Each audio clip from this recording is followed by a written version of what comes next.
যে লক্ষ্মীর ভান্ডার, আমরা ক্ষমতায় আসলে ওটা লক্ষ্মীর ভান্ডার আর নাম থাকবে না, নামও পরিবর্তন করবো আর মাসে 1,500 লাই, 1,700 লাই, 3,000 করে দেবো। তাহলে নিশ্চয়ই তোর বাপ বা তোর ঠাকুরদা তোর নামে অনেক সম্পত্তি লিখে গেছে, তাই তুই 3,000 টাকা করে দিবি। মানে পশ্চিমবঙ্গের মানুষের ট্যাক্সের টাকা মনে হয় তোর বাপের টাকা হয়ে গেছে। যেমন করে বাবরি মসজিদের টাকা তোর বাপের টাকা বলে তুই ভেবে নিয়েছিস, তাই তুই তোর মনের ইচ্ছে মতো কাজ করছিস। সেটাই হচ্ছে ভাবার বিষয় আছে। আর এদের জন্যই মাননীয় মুখ্যমন্ত্রীর দরদ একবারে উঠলে উঠছে। এরা কোন ধাতুতে তৈরি সেটাই তো বুঝতে পারছি না। যাদের খাচ্ছে যাদের পড়ছে তাদের থালায় কিন্তু ফুটো করছে। এই সব মানুষগুলোকে ধরে বেঁধে পুরো গাছে টাঙিয়ে রাখা দরকার আছে, দিলে এরা ঠিকঠাক তাদের নিজেদের রাস্তায় ফিরে আসবে। বলেন কি? তো আজকে এই ডক্কাটাকে নিয়ে কথা বলবো, তোমরা ভিডিওটা শেষ পর্যন্ত দেখতে থাকো, কথা দিচ্ছি দারুণ মজা পাবে। তো চলো আর বেশি না বকে ভাট, আজকের ভিডিওটা শুরু করা যাক। তো হে বাঙালি, হ্যালো বাঙালি, নমস্কার বাঙালি, কেমন আছো তোমরা সবাই? আশা করি অনেক অনেক ভালো আছো। আজকের একটা নতুন ভিডিওতে তোমাদের সবাইকে অনেক অনেক স্বাগত। আমাদের আসতে দিন না, মানুষ আমাদেরকে সাপোর্ট দিক, সেই ক্ষমতা দিক, তারপরে দেখবেন কি নাম হবে। ওই লক্ষ্মী পক্ষী হবে না। একটা কথা তোমাদের বলি, এই যে কথাটা বলো না যে লক্ষ্মী পক্ষী হবে না, মানে পশ্চিমবঙ্গে হিন্দুদের দেবতাকে সবাই অপমান করতে পারবে, তাতে কিন্তু তৃণমূলের দলের লোকেদের কোনো কিছু যাবে আসবে না, বা অন্যান্য রাজনৈতিক দল তারা প্রতিবাদ করবে, তৃণমূল সরকার চুপ করে বসে থাকবে। শুধুমাত্র একটা জাতিকে ভোটের আগে না চটানো মুখ্যমন্ত্রীর একটা পুরো, তিনি একটা মিশনে নেমেছেন। আর পশ্চিমবঙ্গে মুসলিমরা যে পরিমাণে ঔদ্ধত্যামি করছে, বা এই হুমায়ুনের মতো লোকেরা যে পরিমাণে মানুষের ক্ষতি করে চলেছে, একটা দাঙ্গা লাগানোর পরিবেশ সৃষ্টি করতে চলেছে, সেটা নিয়ে মুখ্যমন্ত্রীর কোনো রকম বিন্দু মাত্র মাথা ব্যথা নেই। এই ডক্কাটা প্রথমে ছিল সিপিএমে, সেখান থেকে গেল তৃণমূলে, তৃণমূল থেকে গেল বিজেপিতে, বিজেপি থেকে আবার তৃণমূল, তৃণমূল থেকে আবার এখন কি জনতা উন্নয়ন পার্টি। বলি তোর মাকে জিজ্ঞাসা করিস আগে গিয়ে যে তোর মা তোকে কী খেয়ে জন্ম করেছিল। কারণ তুই বেঁচে থাকতে থাকতে এত পরিমাণে দল পরিবর্তন করলি, দেখে আয় যা তোর মা বা তোর বাবা কটা পরিবর্তন করেছিল। মানে সেটা বলছি আর কি। তোদের মতো শুয়োর তোরা মরলে আল্লাহ কেন তোদেরকে, কেউ তোদের মুখে এক ফোঁটা মুতবে না রে। জল তো অনেক দূরের পাত। আর 1,20,000 টাকার ঘরটা 2 লাখ করে দেবো। আর এই জনজাতি যারা দাঙ্গা লাগানোর জন্য পুরো উঠে পড়ে লেগেছে, এদেরকে নিয়ে মাননীয় মুখ্যমন্ত্রীর কত না করুণা। 5,500 কোটি টাকা বাজেট থেকে এদের উন্নয়নের জন্য বরাদ্দ করা হয়েছে। মানে পশ্চিমবঙ্গের মানুষের ট্যাক্সের টাকা এদের উন্নয়নে কাজে লাগবে, আর এরা জেনে শুনে পশ্চিমবঙ্গের মানুষের পোঁত মারবে, সেটাই এনারা ভেবে নিয়েছেন। মাননীয় মুখ্যমন্ত্রীর যে নীতি, সেই নীতিকে আমরা স্যালুট জানাই। সত্যি বলতে কি, দুধ কলা দিয়ে মুখ্যমন্ত্রী কালসাপ পুষেছিলেন, যেই কালসাপ বিষ ঠোঁড়া হয়ে মুখ্যমন্ত্রীকে ছোবল মারার চেষ্টা করছে। এখানে মুখ্যমন্ত্রী পুরোপুরিভাবে ফেঁসে গেছেন, কারণ তিনি বুঝতে পারেননি। আর এই সেই হুমায়ুন যে বিজেপিতে ঢুকে গিয়ে না মাথায় তিলক লাগিয়ে ঘুরে বেড়াতো। বলছি তোর বাপের ঠিক আছে তো, মানে বলছি আর কি, কারণ যাদের বাপের ঠিক না থাকে তারা আজকে এর কাছে, কালকে তার কাছে, পরশুদিন তার কাছে, যাদের ফ্যামিলিগত প্রবলেম থাকে তারাই এরকম করে, আর অন্য কেউ করে না। মুর্শিদাবাদে বাবরকে নিয়ে এরা একটা হাঙ্গামা তৈরি করার চেষ্টা করছে। যে বাবর ভারতকে আক্রমণ করেছিল, ভারতবর্ষের নারী পুরুষের ওপর অত্যাচার করেছিল, সেই বাবরকে নিয়ে তার নামে মসজিদ করছে। বলি হুমায়ুন কবিরকে জিজ্ঞাসা করতে বলো তো যে বাবর তার কোন লেভেলের বাবা হয়? না, বাবরের নামে মসজিদ করছে তো তাই। শুভেন্দু পাগল হয়ে গেছে। আমি তাই বলেছি, শুভেন্দুর একটা 56 বছর বয়স হচ্ছে, 40 বছরের মেয়ে আমি একটা খুঁজছি। প্রথম কথা হচ্ছে যে শুভেন্দু অধিকারী, তার বিয়ে নিয়ে তোকে ভাবতে হবে না, তার বাবা মা বেঁচে আছে। বলি তোর বাপ মায়ের তো ঠিক নেই, তুই আগে ঠিক করে রাখ যে তোর কবরের জন্য জায়গাটা কোথায় দেওয়া যাবে। কারণ পশ্চিমবঙ্গে এই ভোটের পরে তোকে তো আর মনে হয় খুঁজে পাওয়া যাবে না, কারণ তুই এত পরিমাণে বাপ চেঞ্জ করেছিস যে তোর কোন বাপ তোকে ছেলে হিসাবে নেবে সেটাই পরবর্তীকালে গিয়ে বোঝা যাবে না। আর এমন একজন মানুষ যার জন্য মুখ্যমন্ত্রী মমতা ব্যানার্জি চুপ করেছিলেন, যখন বলেছিল যে মুর্শিদাবাদে হিন্দুদেরকে কেটে ভাগীরথীর জলে ভাসিয়ে দেবে, তখন তৃণমূলের নেতারা পুরো চুপ ছিল। কারণ কি, মুসলিম ভোটে আঘাত আসবে। যখন হুমায়ুন কবির সে মসজিদের জন্য শিলান্যাস করছে, তখন একজন সাংবাদিক অভিষেক ব্যানার্জিকে জিজ্ঞাসা করছে যে বাবরি মসজিদ হচ্ছে, এটা নিয়ে আপনার কি মতামত, বা আপনারা বাধা দিচ্ছেন না কেন? তখন অভিষেক ব্যানার্জির উত্তরটা কত সুন্দর ছিল জানো? শিলান্যাস হয়েছে, মন্দির কি হয়েছে? মন্দির হলে তারপরে বলতে আসবেন। বলে তাদের ভিত দিয়ে পুরো স্ট্রাকচার উঠে যাওয়ার মতো অবস্থায় চলে এসেছে। এখন তৃণমূল সরকার কিছু করতে পারছে না। আর আমি একটা জিনিস বুঝতে পারছি না, যেই সম্প্রদায়ের জন্য মুখ্যমন্ত্রী এত এত কোটি টাকা বরাদ্দ করলেন, সেই সম্প্রদায় আজকে চাঁদা দিয়ে বাবরি মসজিদ স্থাপন করছে, তাও আবার পশ্চিমবঙ্গে। মানে বাইরের রাজ্যের ঝামেলা নিয়েছে আমাদের রাজ্যে প্রতিস্থাপন করা হচ্ছে। এরা সত্যি কথা বলতে শুধুমাত্র দাঙ্গাবাজ, আর সকালে ঘুম থেকে ওঠে যে কী করে হিন্দুদের ফোন মারবে। এরা আল্লাহর কাছে প্রার্থনা করে যে আজকে একটা হিন্দুকে যদি আমরা ঠকাতে পারি বা তাকে মারতে পারি, তাহলে আমরা আল্লাহর কাছে যেতে পারবো। বলি তোদেরকে দুটো পদে লাথি মারি আয়, তারপরে তোরা আল্লাহর কাছে চলে যাবি। शर्म करो भगवान से डरो भोसड़ी वालों। আর শুভেন্দুর বিয়ে দেওয়ার কথাটা নিয়ে একটা কথা বলি। শুভেন্দুর বিয়েতে না শুয়োরের মাংস করবে বলেছে, ওটা খাবি তো? না বলছি তুই তো আবার মাথায় তিলক লাগাতেও তোর একটু লজ্জাবোধ হয় না? লক্ষ্মী ভাণ্ডারকে চেঞ্জ করে লক্ষ্মী পক্ষী কিছু থাকবে না, তোর মায়ের নামে করে দিস বা বাবারের নামে বাবার ভাণ্ডার করে দিস, দিয়ে সে টাকাগুলো নিয়ে তোর পোঁদে ঢুকিয়ে নিস। এরা এত পরিমাণে পশ্চিমবঙ্গের মানুষকে ভুল বোঝাচ্ছে, পশ্চিমবঙ্গে একটা দাঙ্গা লাগানোর চেষ্টা করছে, যেখানে আমাদের পশ্চিমবঙ্গের সরকার এবং পুলিশ দুজনেরই সাপোর্ট আছে। কারণ এখানে এত কিছু হতোই না। প্রথম দিন যখন ওইখানে লোক নিয়ে জমায়েত করেছিল, পুলিশ দিয়ে মেরে এদের পুরো স্যাটা ভেঙে দেওয়া দরকার ছিল। পশ্চিমবঙ্গে বাবরি মসজিদ নামের কোনো মসজিদ হবে না। আমরা প্রতিবাদ করতাম না। পশ্চিমবঙ্গের মাননীয় মুখ্যমন্ত্রী এটা দেখার পরেও, যেখানে প্রায় ওদের 300 কোটি টাকা মতো উঠে গেছে এই মসজিদ করার জন্য, সেটা দেখার পরেও কিন্তু মুখ্যমন্ত্রী তাদের জন্য এত কোটি টাকা বরাদ্দ করেছেন পশ্চিমবঙ্গের সাধারণ হিন্দু মানুষের ট্যাক্সের টাকায়। সত্যি ভাবতে পারছো যে পশ্চিমবঙ্গটাকে কোন লেভেলে নিয়ে যাচ্ছে? 2-4 টাকা ভাতার জন্য পশ্চিমবঙ্গের হিন্দুরা তাদের মাথা এতটা বিকিয়ে দেবে, সত্যি বুঝতে পারিনি। এটা যদি বুঝতে পারতাম তাহলে পশ্চিমবঙ্গের মানুষকে আমি প্রথমেই অনুরোধ জানাতাম যে তোমরা একটা কাজ করো, নিজেদের পেছনটাও দিয়ে দাও, মুসলিমরা মেরে বেরিয়ে যাবে। কারণ এরা পশ্চিমবঙ্গে দাঙ্গা লাগানোর জন্য প্রত্যেকটা মানুষ এক হয়ে গেছে।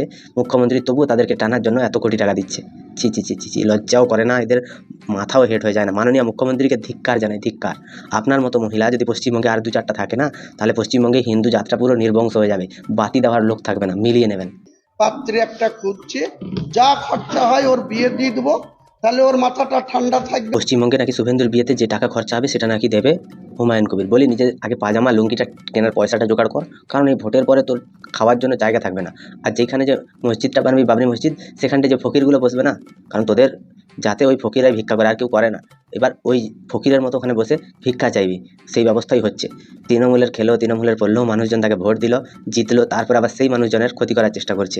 বলি তুই যে টাকা তুলেছিস না বাবরি মসজিদের নামে সাধারণ গরিব মানুষের থেকে, সেই টাকাগুলো যদি তোদেরই ছেলে মেয়েদেরকে পড়াতিস, তোদেরই ছেলে মেয়েদেরকে তোরা যদি একটা স্কুল খুলতিস, তোরা যদি একটা কলেজ খুলতিস, তাহলে মনে হয় অনেকটাই ভালো হতো। আসলে এরাও এতটা রাগতো না। রাগার পেছনে কারণটা হচ্ছে আমাদের মুখ্যমন্ত্রী। কারণ সরকারি টাকায় যখন তিনি মন্দির মসজিদ এগুলো তৈরি করতে পারেন, তো এরাও দেখে বলেছে কি সরকার যখন তৈরি করছে আমরাও করতে পারি। দীঘায় জগন্নাথ ধাম করার একটা পরিকল্পনা ছিল মুখ্যমন্ত্রীর, আমরা কিন্তু মেনে নিচ্ছি যে এটা একটা ভালো কাজ করেছেন উনি, ঠিক আছে চলবে। কিন্তু তারপরে ক্রমাগত দুর্গা অঙ্গন, মহাকালের মন্দির, এত কিছু করার কি খুব প্রয়োজন ছিল? মুসলিমরাও তো এরপরে কথা বলার সুযোগ পাবে না। ওরাও চাইবে যে পশ্চিমবঙ্গের মুখ্যমন্ত্রী আমাদের জন্য কি করেছে। এটা দেখাতে গিয়ে হুমায়ুন কবির আজকে বিদ্রোহী হয়েছে। এখানে মুখ্যমন্ত্রী কিন্তু সতী নয়, তিনি পুরোটাই অসতী। ঠিক ধরিস। মমতা ব্যানার্জিকে ওই এতে পাঠাবো, রেজাল্ট যেদিন হবে সেদিন ওই দীঘাতে যে জগন্নাথ ধাম করেছে ওখানে খল তলোয়ার বাজাবে, মালা পালা করে। মমতা ব্যানার্জিকে নাকি ওই দীঘার জগন্নাথ মন্দিরের সামনে খোল করতাল বাজাতে পাঠাবে। সত্যি এটা শুনে হাসি লাগছে। হ্যাঁ ওটাই হবে, দেখবে। কারণ পশ্চিমবঙ্গে যে পরিমাণে মুসলিম সম্প্রদায় এক হয়েছে, সেই পরিমাণে যদি হিন্দু সম্প্রদায় এক হতো, আর পশ্চিমবঙ্গের মুখ্যমন্ত্রী মুসলিম সম্প্রদায়ের প্রতি টাকা খরচা বন্ধ করে হিন্দুদের ছেলে মেয়েদের প্রতি টাকা খরচা করতো, স্কুল কলেজ হসপিটাল সব কিছু বানাতো, তাহলে আজকে এই দিন দেখতে হতো না। হ্যাঁ এটা বাস্তব যে ভাইপোকে আর পিসিকে ওই জগন্নাথ মন্দিরের সামনে থালা বাটি হাতে বসতে হবে, এটা বাস্তব কথা বলেছে। তবে একটা কথা বলতে চাই, আজকে যে তোমারই দলের বিখরে যাওয়া নেতা, সে যে আজকে তোমার বিরুদ্ধে বা বিরোধী হয়ে কথা বলছে, সেখানটায় তোমাদের মুখ পুড়ে যাচ্ছে না লজ্জায়? যে এই লোকটার জন্য তোমরা লড়েছিলে, এই লোকটার কথা শুনে তোমরা চুপ করেছিলে। দল একবার তাকে শোকজ করেনি, যখন হিন্দুদের মারবে বলে একবারও শোকজ করেনি, ক্ষমাও চাইতে বলেনি।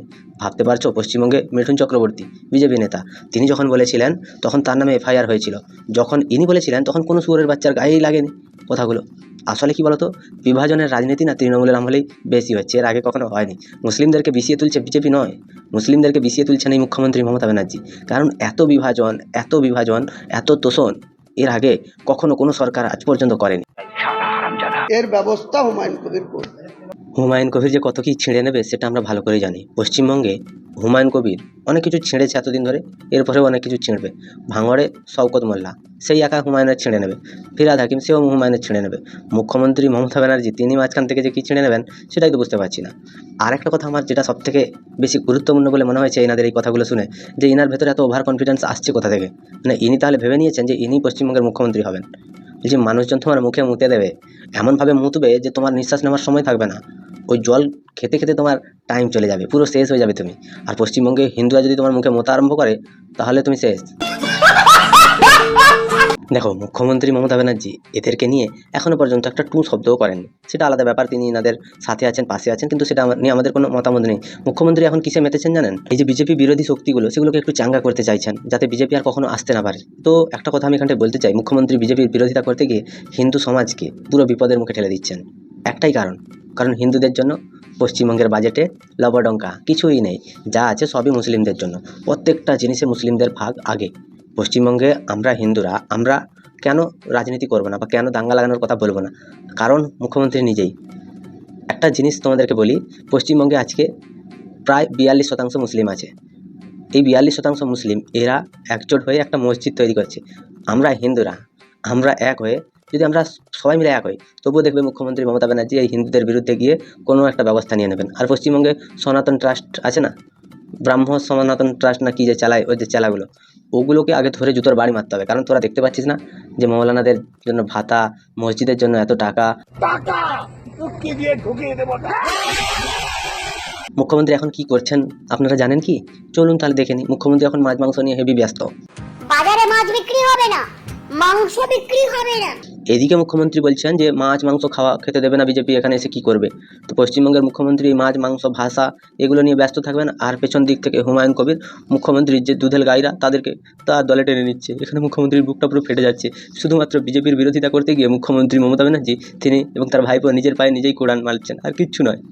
একটা কথা বলি মুখ্যমন্ত্রী মমতা ব্যানার্জিকে, যে যখন কোনো ধর্মীয় শক্তি তোমার বিরুদ্ধে এসে দাঁড়াবে, ওদের দলের প্রত্যেকটা লোক তোমারই বিরুদ্ধে দাঁড়াবে, দেখে নিও। এই ফিরহাদ হাকিম না, এ যত তোমার কাছে ঘুরছে, তোমার হয়ে কথা বলছে, যা করছে, একটা সময় গিয়ে ওই বাবরি মসজিদের জন্য টাকা দেবে। কারণ এরা কাটারা না, এরা সবাই মিলে এক হয়ে মানুষজনের ক্ষতি করার চেষ্টা করে।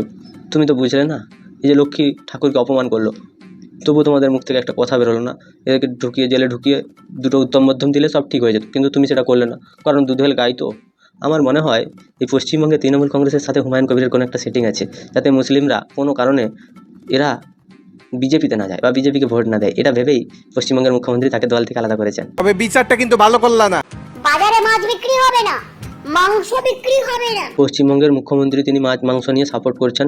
এবারে আমি একটা আপনাকে কথা বলতে চাই, আমি নিজেই মাংসাশী, তবুও বলতে চাই যে পশ্চিমবঙ্গের মুখ্যমন্ত্রী বলেন না আমরা স্বামী বিবেকানন্দের, আমরা রামকৃষ্ণ পরমহংসদেবের আমরা শিষ্য বা আমরা তাদেরকে অনুসরণ করে চলি। এবারে জীবে প্রেম করে যেইজন সেইজন সে বিচে ঈশ্বর, কথাটা কি বলেছিলেন? তাহলে যাদেরকে তোমরা মেরে খাচ্ছ কাটছো, যাদেরকে কর্মা বানাচ্ছ, তাদের যদি বিক্রি করা বন্ধ করে দেয় সরকার থেকে, তাহলে তোমাদের এত ক্ষতি কিসের বলো? তোমরা তো তার আদর্শে অনুপ্রাণিত, তোমরা তো ঈশ্বরকেও কেটে রাস্তায় ভাসিয়ে দেবে। বুঝতে পারি না তোমরা কোন ধরনের বা কাকে অনুসরণ করছো। আমার তো মনে হয় তোমরা ঢপের চাপ অনুসরণ করছো। বাংলা এসে তারা কি করবে ভোট নিয়ে? যে বিজেপির জন্য এত লড়াই করছেন আপনারা, তাহলে বাংলা এসে তো মাছ মাংস বন্ধ করে দেবেন। বাংলা তো ভাতে মাছেই থাকে। একটা কথা বলতে চাই, বিজেপির শুভেন্দু অধিকারী কিন্তু এ নিয়ে অনেক ভালো কাজ করছেন। তিনি আগে যা করেছেন সেটা ভুলে গিয়ে যদি বর্তমানে তার অবস্থান আমরা দেখি, তিনি কিন্তু পুরোপুরিভাবে হিন্দু সমাজ বা সনাতন সমাজকে বাঁচানোর খুব চেষ্টা করছেন। আমাদেরও উচিত সবাই মিলে পশ্চিমবঙ্গের মুখ্যমন্ত্রীকে এক নৌকায় ভাসিয়ে দিয়ে আমরা নতুন কোনো সরকারকে আনি। সে হতে পারে কোনো একটা সাধারণ আঞ্চলিক দল, হতে পারে বিজেপি, কিন্তু আমরা পরিবর্তন চাই। এই পরিবর্তনটা পশ্চিমবঙ্গের জন্য খুব দরকার। তা না হলে আজকে এই মুসলিম সমাজ পুরো পশ্চিমবঙ্গের যে হিন্দু জনজাতি সেটা পুরো শেষ করে দেবে। সত্যি বলছি, তোমরা মিলিয়ে নিও। এত করে বলছি তো, তোমরা যখন মানছো না বা বুঝছো না, একটা সময় গিয়ে কী পরিস্থিতি হতে চলেছে তোমরা বুঝতে পারবে না। এখনও বলছি, শুধরে যাও, মানুষের কথা শোনো, মানুষের জন্য ভাবো, না হলে মানুষই তোমাদের মধ্যে লাথি মেরে তোমাদেরকে অনেক দূরে পাঠিয়ে দেবে। যদি ভিডিওটা ভালো লাগে তাহলে লাইক করো, কমেন্ট করো, শেয়ার করো, সাবস্ক্রাইব করো, পাশে থাকা বেল আইকনটা প্রেস করতে একদম ভুলবে না। সবাই ভালো থেকো, সুস্থ থেকো, সাবধানে থেকো, আর দেখতে থাকো বাংলা আর কোণে ঘর।